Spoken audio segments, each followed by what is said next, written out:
I posted a video last week about planning, and I was talking about the fact of planning a trade from the beginning to the middle to the end. And this applies to our life plan, our business plan, and it also applies to investing. When we work with people privately, the first thing that we do is get them to write out a business stroke life plan. And the people that tend to come to us for private coaching have got to the stage where they just think, if I'm ever going to crack this, I need to get some help. And so we say, okay, then I interview them first to see if I think that they're a good fit. I also am looking to see if I think that they're motivated enough to stay the course. And we get asked them to write out a business plan and a life plan. And it's supposedly proven that those who do write out a plan are 10 times more likely to succeed than those who don't, because most adults I find tend to drift like a cork on the ocean. And particularly if they've got married and got kids, then 20 years suddenly goes by in a blink, and you're wrapped up with the kids and family and providing, and then kind of get to late 40s and then start to think about yourself. But the point is, everything that we do, so when somebody new comes to us for private coaching, we get them to write out a business plan. I can spot a chat GPT one straight away. And any that start off with vision statement makes me scream and send it back to them, because it's corporate BS and or it's chat GPT. So forget all that nonsense. I want to be a great person and save the rainforest and dwarves and everything else. I don't need to know all that. I want something from your core passion that to prove to me that you are determined to do this. And this is not just to prove to me, this is to prove to yourself that you actually have got to the stage in life when you're going to do something about it. So when we plan a trade, and what I was showing in here, the first goal when somebody new comes to us, dependent on how much experience they've got, is we want to get them within a month, maximum 6 weeks if they've never done Forex before. But with a maximum of 6 weeks, we need them to see what we see. And so for me, I've explained this many times before, the charts talk to me. I reckon conservatively, I have spent 10,000 hours of my life, how sad, looking at flipping charts. Because in the early 10 years, I was doing it 8 hours a day. 5 years of 8 hours a day and then less. But anyway, I've had spent a lot of time looking at charts. I know if I have a few weeks holiday and come back, I need to get back into the rhythm. Pierre, equally, I taught Pierre in 2008 and he'd been trading before. He will have spent 10,000 hours looking at them. And even Ashley, only been trading 5 years, will be 4,000 plus, I would think, because he's doing it virtually full time. But the point is, what we want you to do is to be able to see the entries. And if you can see the entries, you are halfway to being a successful trader. However, that skill in itself is a very, very important skill. And when traders talk about their edge, why am I successful and somebody else isn't successful? Well, my edge is that I am very good with the entries. So as you know, I'm spookily accurate with entries, often from hundreds of pips away. But it's not because I'm some kind of genius. I am just looking at repeatable patterns for multiple reasons. And this is why I teach you nowadays, use the 5 reasons. It's step A, B, C, D, E. However, once you've cracked the getting into a trade, now you have to be able to manage it properly. And again, I think I showed you in this video, I've certainly shown in other videos, priority number 1 is reduce the risk. So if you get into a trade with a 50 pip stop and it moves 30 and it's starting to stall and it's done the daily range, either get the stop to entry plus a few pips, or, as I think I showed in this video last week, or move the stop nearer to half the risk. And I think I did it with the euro pound. I think by the time I finished, I lost 0.15 on the first one and then made money on the second. So that is the thing. And then the target. Don't just have some willy-nilly target. Well, I just think it's going to keep going up, because especially since Trump came back on the scene, that is certainly not valid now, if it ever was. So the whole thing is about planning, and planning in terms of individual trades, your life plan, your goals. What are you trying to achieve? Because if you I hate my job, I'm sick of my job, or I'm sick of my business. I got to 37, 38, and I'd built a business up from nothing to a decent amount, and we were making a lot of money after a few years of hardship. And yet I got to 37, 38, and I thought, you know what? I don't want to do this anymore. I grew to hate it. I had to drive from York, lovely city, to Sheffield, which is not as nice, on the motorway every day for an hour and a quarter each way. I was driving 3 hours round trip. I was leaving home when it was dark at 6 to go to the gym, and I was getting home at 7 at night, and I was permanently tired and miserable. And on top of all that, the weather really pees me off in the winter in the UK. So the point for me then, I just got to the point I am not willing to do this any longer, because if I do, I'm just going to be doing this for the rest of my life. Now, you don't have to be that drastic. We say to folks, look, if you come to us and you say, well, I'm currently doing this job, well, can you do it whereby you could go on to working from home some of the time, give you time, some freedom to be able to do things, Forex or trading or investing? Can you go down to 3 days a week? Can you be a consultant? Often, if you've got a skill, you can make more money as a consultant than you do in your current job, and you can pick and choose. So all of it is about writing it down. Write down clearly what you want to achieve, give yourself some goals, and start. I would guess half of the room here today, if you started off with a New Year's resolution, we're on the 10th of February now, most of you will have packed it in or quit or stalling. And this is why gyms charge you for a year when you try to register for a gym in January, because they know by Easter there'll hardly be anybody there. Because all the ones that paid at the beginning of the year think, this year I'm going to do it. And then by the end of January, oh, this is so boring. You've got to be motivated. You've got to have a plan. You've got to write it down. And the same for trading. This, somebody was asking, I think it was Dan last week, was asking us about the weekly routine live example. And that is in my M2 bit. And I think it is unit 10. And there are other examples as well as Unit 10, my weekly routine, live example, what I do, how I do it, etc. And then here, using M2 in all markets. So as we say, we do that. Now, at the start of, this is the most important page on our website. And I tell everybody about this, and yet still most people, when they first join, go straight past it because it's boring. This is the bit that got me from losing after 2.5 years to trading for a fund within 18 months. And that was down to Rich Friesen that looked at what I was doing and said, you are aimless, you are drifting, you are gambling. So go back to the beginning, sort all this lot out, write out a business plan, make sure that you keep a journal. It's easy nowadays, take screenshots, take video recordings, and make copious notes as to what you did. But that, if you don't do that, you're building a house on sand, in my opinion. And for me, it worked. And I know for many of my private students, this was the start of getting better. And then, as the old Benjamin Franklin statement says, by failing to prepare, you are preparing to fail. And that is true for trading and all of life. A crude version from the British Army is proper prior planning prevents piss poor performance. And I say the 7 Ps to my wife on a regular basis because she doesn't always remember. And then I forget all of that when we're going to travel somewhere because I leave it right till the last minute. But try to think of this all the time. 7 Ps. You need to prepare properly for what you're doing.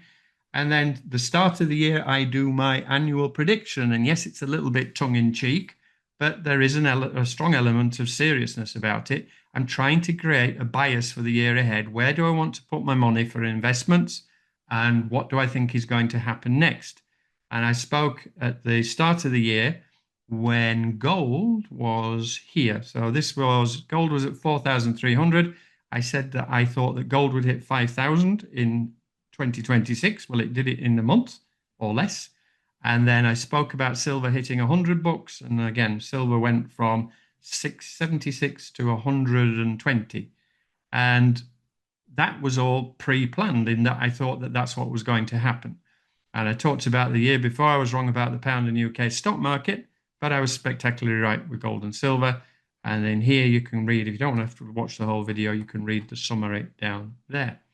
And then start of the year. So on the 14th of January, I said, is gold and silver still a good investment? Because it had already moved up 20% and 5% for gold. So that was when silver was in here. And I said, yeah, I'm still buying it. And I thought it would go to 100. And it went up 39% in 10 days. So all of that was pre-planned. And also, all of this, I've shown you this before. If you're not a member of the investing group, there's a lot here. Some of these I don't personally own. But what it may be is that for clients I am working with, let's say, for example, he missed out on AEM. but I've managed to help him to buy AG, one of my favorite silver miners. And remember, I only buy a stock if I think it can make at least 25% in a short space of time. I put out on Telegram last week that this would be a buy for me on AG. The ones in green were the ones I told the investing group I would buy because they all fit that criteria. However, I have had conversations with a number of people in the last few days. One guy that made 120% last year, member of my investing group. Another one who made, I think he made about 50, but he's now hired me to teach him portfolio management because within his portfolio, he did really well in that he hedged it with gold and silver properly. But on the other hand, he had far too much in some of the crypto stocks, and the whole balance was wrong as well. So again, if you want to understand all this stuff, you need to be prepared to put in the time and effort to be able to understand what's going on, etc. And this is my Telegram group. So, let's go back to this. So, I think I shared this with you last time. By the 26th of January, I rang my mate up. I started managing this. I also manage a few $100,000 on top of this, but this is in a tax-free account. And I showed you previously, you can go back in the videos. I started this account with him on the 6th of May, 2025. And by the 26th of January, we doubled it. And I rang him and said, look, we need to take a substantial amount of profit off the table here, because if this lot drops back, I have done a year's work. And bear in mind, it's on about 250,000 altogether. And I am on a profit share. I have done a shed load of work. He's quite wealthy and said, yeah, I'll just let it run. And I said, well, no, because if this all tanks, I could end up, if we just hit a slump at the end of the year, when it's time for my payment, it could be that I'm going to end up with nothing. And it turned out to be spookily accurate, because a few days later, it all tanked, as you saw. And I went through this last week. So rather than going over that again, go back and watch last week's recording. However, after all of this crash, this is my investing group. And I said 10 days ago, on the 26th of January, my portfolios were at all-time highs. Gold was 28%, silver was 64%. This is in 3 weeks. My stocks are up over 20%, and my crypto is recovering nicely. So basically, I could have stopped there, and I would have way outperformed the S&P for the whole of the year. But I was explaining that the big boys, how they manipulate things. And I spoke in here then. I put out Actually, I'll share this with you as well. This is ChatGPT, and I asked ChatGPT, I knew this already, but to give me a brief history of the difference between buying the dips and not buying the dips, and dollar cost averaging, etc. And then here, I sent out a message and I said, okay, I started buying the dips after the crash last week. And I said, the question you need to ask yourself as investors, do we believe that gold, for example, is still the ultimate safe haven? So if everything crashes and you still believe gold is the ultimate, then you would be interested to buy now. Same for supply and demand when it comes to rare earth metals. Has anything changed from the Wednesday to the Friday? Has anything changed in the supply demand issue for rare earth metals? And then the same for electricity, and the same for uranium, copper, palladium, and platinum. And so for me, I was buying, and I'd even bought some Amazon because Amazon was cheap, and that's more of a long-term play. Added some gold miners, some platinum, uranium, and a uranium royalty company, some rare earths and cannabis, and that's another platinum one, I think. And then yesterday there was some news came out. The US has enlisted EU, Japan for about rare earth minerals again. So all of this is going on in the background, and nothing has changed, in my opinion. So then this was the link. I put this in the forum last week. We'll add this in the article today. The question I asked was, does the data support the theory that those who do not buy the dips in market pullbacks miss out on the biggest gains? And the answer is yes, and suggests significantly. So missing the best 10 days over 20, 30 years reduces annual returns by 40 to 60%, and missing the best 20 days can cut returns by 70 to 80%. And then it compares dollar cost averaging or what I do. And the big boys will tell you that what I do, nobody can time the market. As traders, and the things that you are learning or you have learned with us, you should be able to time the market better. And then if you can get in at the right time, rather than just dollar cost averaging in all the way down, I find this is the best way for me. Then there was another question I asked it, compared by the dip versus dollar cost averaging versus lump sum statistically. So I've got limited time today because Ashley's got a presentation for you. But all of this is to do with understanding what's going on, having the courage of your conviction, doing a lot of research. And on the subject of research, once again, this is some of these might have gone now and some more have been put in, and there's a few very speculative crypto stocks in there. But again, for somebody to just come in and blindly follow what I'm doing, I did have a conversation with a gentleman yesterday who actually lost money in my YAF group. But the reason was he had only one mining stock. And other than that, he was just heavily into crypto and all the speculative stuff and quantum computing. So you have to be able to balance it. So for me, my balance was at one point, my gold, physical, silver, and mining stocks went up that much last year. They went from 25% as a hedge to 50%. And at that point, I sold some to take profit. So I had cash for yesterday's dip. So, morals of the story. Planning is everything. Understanding what is going on is everything. And giving you the courage and the conviction to stick with things when things seem to be going against you. And having a get out plan, because ultimately, if it does all tank, what is your plan?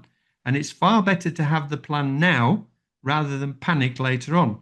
But as you will see, these are some of the categories I am studying, and I spend a few hours a day reading this because I have the luxury of being able to do that sometimes. But for God's sake, if you're going to do this and do it properly, learn to look at the big picture first. Last week, I spoke about the dollar index, and I said with the dollar index, even though we had temporarily, it looked as though it broken out of the range. I said that for me last week, I thought that the dollar was going to drift up, and I suggested that it would not get any higher than 98. And because I was thinking in here, I would expect it to drop. And what did it do? It dropped and reacted to the pip at the 61.8 fib and has dropped again. So my bias last week is I thought it was going to drift higher, and therefore I was looking to long the dollar and short it against other currencies. Any quick questions before I hand you over to Ashley? Where have the questions gone? Chat. Why can't I see the chat? Excuse me, guys. I don't know where the chat's disappeared. Oh, there we go. John, morning. I got your email, John. I'll have a quick look. But I think it's tomorrow or something. I don't like rushing. Good morning, Rick Grant in Qatar, Philip in Australia. Good morning to you, sir. Good chat with him last week. And Sasha in Saxony in Germany. And Devon, just wanted to get your thoughts on the current state of crypto. I'm nibbling away at it. I still think crypto is going to have its day. I think that the US dollar, as I've explained, is that they're struggling now to get people to buy their debt. And if they don't get people to buy their debt, then they are going to have to go back into QE, which will boost crypto and riskier assets anyway. But as I've explained many times before, stablecoin companies have to hold US dollars. And if the Chinese and the Japanese are now not buying, and China said something else the other day, and I also think I shared with you a link about Xi. The Chinese premier was quoted in the Financial Times that he was trying to basically turn the renminbi, the yuan, into another reserve currency. And at the moment, as the Americans alienate more and more people with the dollar, then that could be exacerbated quickly. Morning, Antoine. Righty-ho, I need to go let Ashley get on with this. Let me quickly see what this other message is. Oh, the Forex Factory.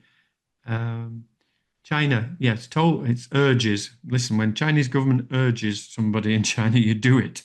Banks to curb US Treasury's exposure on market risk. And the Chinese government, have stopped buying the 10-year note, 30-year notes, T-bills, etc. already. And the Japanese now, new prime minister going a different way.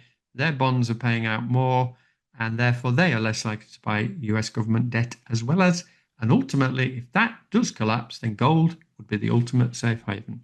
And Ashley gave me 20 minutes this morning, and I managed to do it all in 20 minutes. Round of applause for me. Right. Thank you, Mark. The recording of my bit will be in the blog tomorrow, and Ashley's now going to go through some stuff with you now.